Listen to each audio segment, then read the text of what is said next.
Dear students, মাধ্যমিকে ত্রিকোণমিতি থেকে তোমাদের কীরকম প্রশ্ন আসে এবং কোন প্রশ্নগুলো তোমরা গুরুত্ব সহকারে করবে সেই সমস্ত কিছু নিয়ে তোমাদের সঙ্গে আলোচনা করব। ওকে, তা প্রথমে দেখো যে ত্রিকোণমিতি থেকে কত নম্বরের প্রশ্ন আসে। দেখো এখানে এমসিকিউ থেকে ত্রিকোণমিতিতে আসে 1 নাম্বার। ওকে, আর শূন্যস্থান পূরণ করো সেখানে আসে 1 নাম্বার।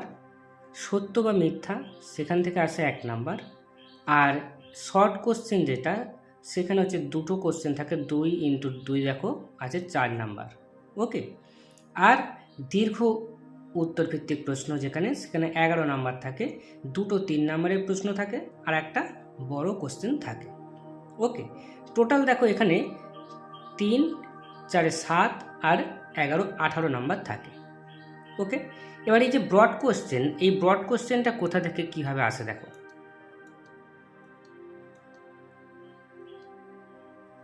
ব্রড কোশ্চেনে দেখো কোন পরিমাপের ধারণা, ত্রিকোণমিতিক অনুপাত এবং ত্রিকোণমিতিক অভেদাবলী আর পূরক কোণের ত্রিকোণমিতিক অনুপাত, এই 3টে চ্যাপ্টার থেকে 3টি প্রশ্ন থাকবে, তার মধ্যে 2টি করতে হবে।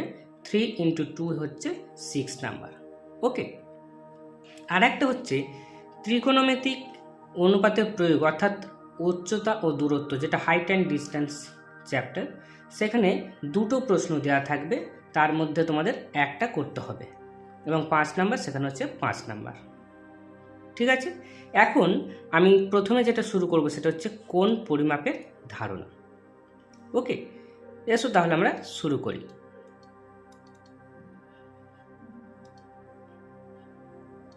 প্রথমে দেখো ত্রিকোণমিতি, এইটা তোমাদের কাছে প্রথম, এটার সঙ্গে তোমরা আগে পরিচিত নেই। তা প্রথমে বলি ত্রিকোণমিতিটা কি। দেখো ত্রি মানে হচ্ছে কি 3, আর কোণ মানে তো জানো, কোণ মানে হচ্ছে কোণ, আর মিতি মানে হচ্ছে পরিমাপ। ওকে, মিতি মানে হচ্ছে পরিমাপ। তাহলে এখন 3টি কোণের যে পরিমাপ সেটা হচ্ছে ত্রিকোণমিতি। এখানে এই যে 3টি কোণ, এই 3টি কোণ বলতে আমরা সাধারণত যেটা করব সেটা হচ্ছে সমকোণী ত্রিভুজ। এই সমকোণী ত্রিভুজের 3টি কোণ এবং তাদের যে বাহু আছে সেই বাহুগুলোর মধ্যে সম্পর্ক, এই নিয়ে আলোচনা হবে এখানে। ওকে, এবং যা প্রবলেম থাকবে এই সমকোণী ত্রিভুজকে কেন্দ্র করে।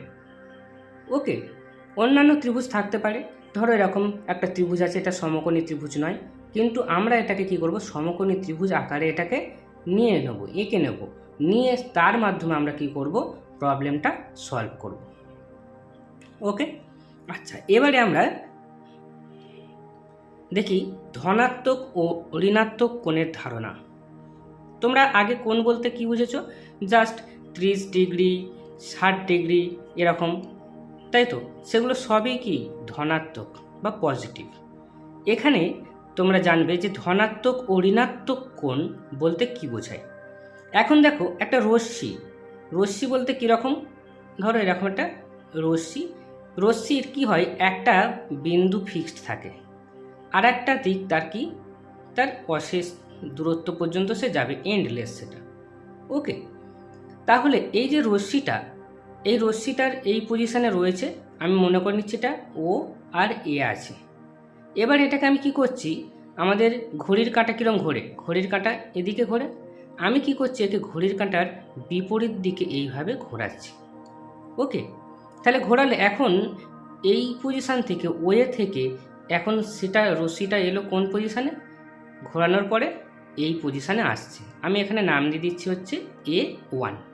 তাহলে এখন এই যে ঘোরার ফলে এখানে একটা কোণ তৈরি হলো। এই যে কোণটা, এই কোণটা কীভাবে ঘুরিয়েছি আমি, ঘড়ির কাঁটার বিপরীত দিকে, ঘড়ির কাঁটার বিপরীত দিকে ঘুরিয়ে যে কোণটা পাবো সেটা হয়ে যাবে পজিটিভ বা ধনাত্মক। ওকে, এই কোণটা যদি 60 ডিগ্রি হতো তাহলে এটাকে আমি 60 ডিগ্রি পজিটিভই লিখব। ওকে, এবারে ধরো এই রশ্মিটা আমি কি করেছি, ঘড়ির কাঁটার বিপরীতে ঘুরিয়েছি, এখন আমি ওটাকে কি করব, ঘড়ির কাঁটার দিকে ঘোরাবো। ওকে, তখন হচ্ছে কি এই ওয়ে পজিশান থেকে এখন এই পজিশানে আসছে। এই পজিশানে রশ্মিটা আসছে, আসার ফলে এদিকে একটা কোণ তৈরি হলো। এই যে কোণটা, এই কোণটা হচ্ছে ঋণাত্মক কোণ।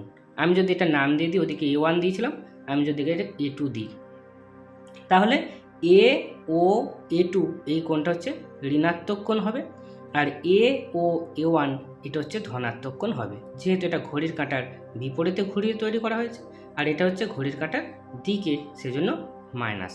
এই কোণটা যদি 60 ডিগ্রি বা এটা করে 60 ডিগ্রিতে একটু বড় লাগছে হয়তো, তাহলে ধরো 70 ডিগ্রি ধরছি, তাহলে এটা হয়ে যাবে -70 ডিগ্রি। এই হলো ধনাত্মক এবং ঋণাত্মক কোণের ধারণা। ওকে, আচ্ছা, নেক্সট আমরা ত্রিকোণমিতিক কোণ পরিমাপ পদ্ধতি। ওকে, ত্রিকোণমিতিক কোণ পরিমাপ যে পদ্ধতিটা, সেই পদ্ধতি আমাদের দুটো আছে। এক নম্বর হচ্ছে ষষ্ঠিক পদ্ধতি, আর একটা হচ্ছে কি, আর একটা হচ্ছে আমাদের বৃত্তীয় পদ্ধতি। ওকে, ষষ্ঠিক পদ্ধতি এবং বৃত্তীয় পদ্ধতি।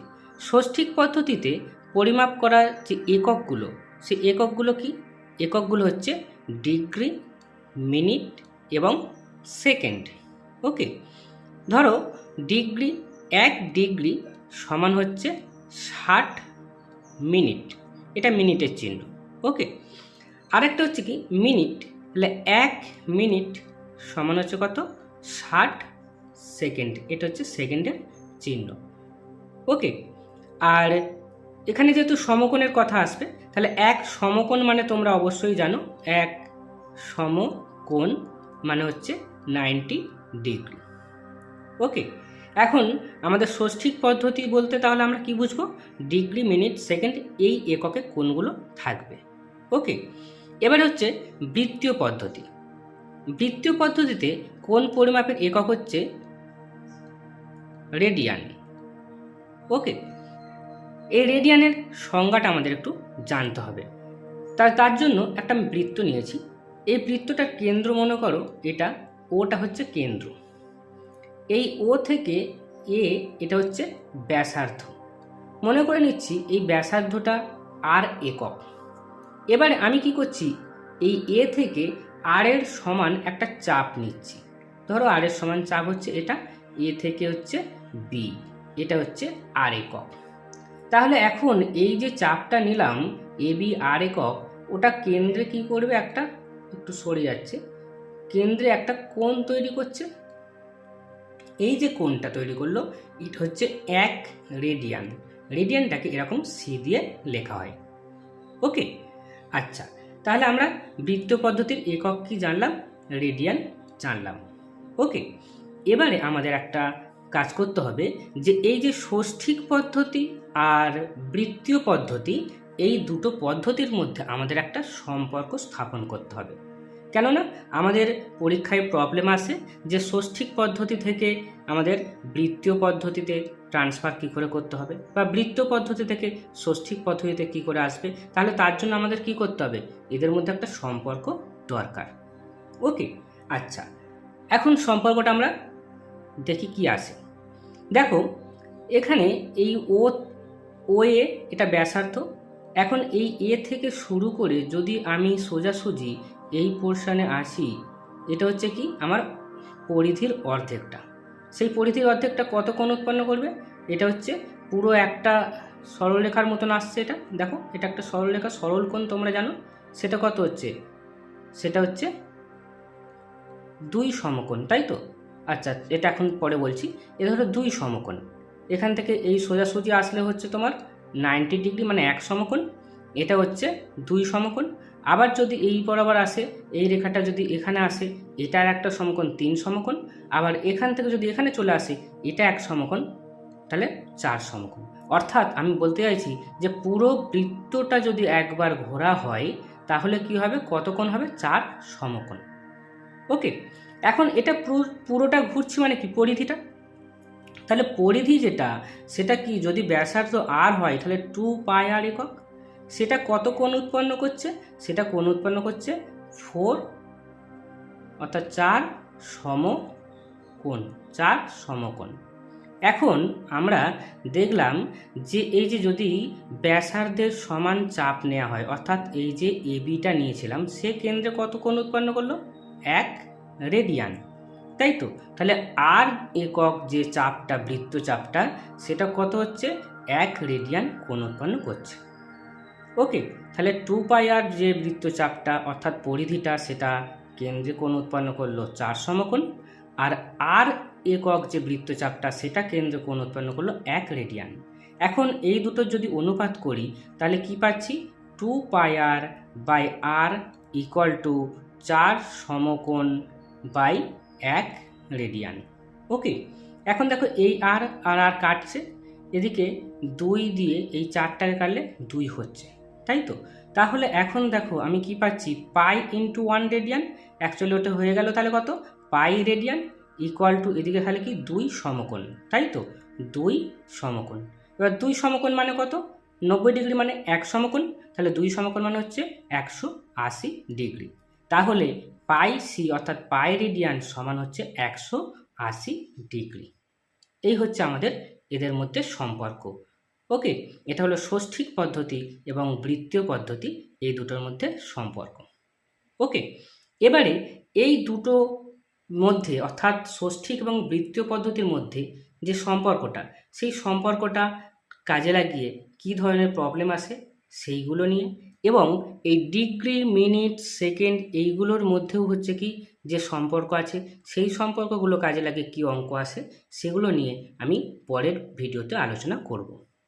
ওকে, পরবর্তী ভিডিওর নোটিফিকেশান পেতে চ্যানেলটি সাবস্ক্রাইব করে রাখবে এবং মাধ্যমিক পরীক্ষার ডিটেলস প্রিপারেশনের জন্য চ্যানেলটি সাবস্ক্রাইব করে রাখবে। ওকে, থ্যাংক ইউ।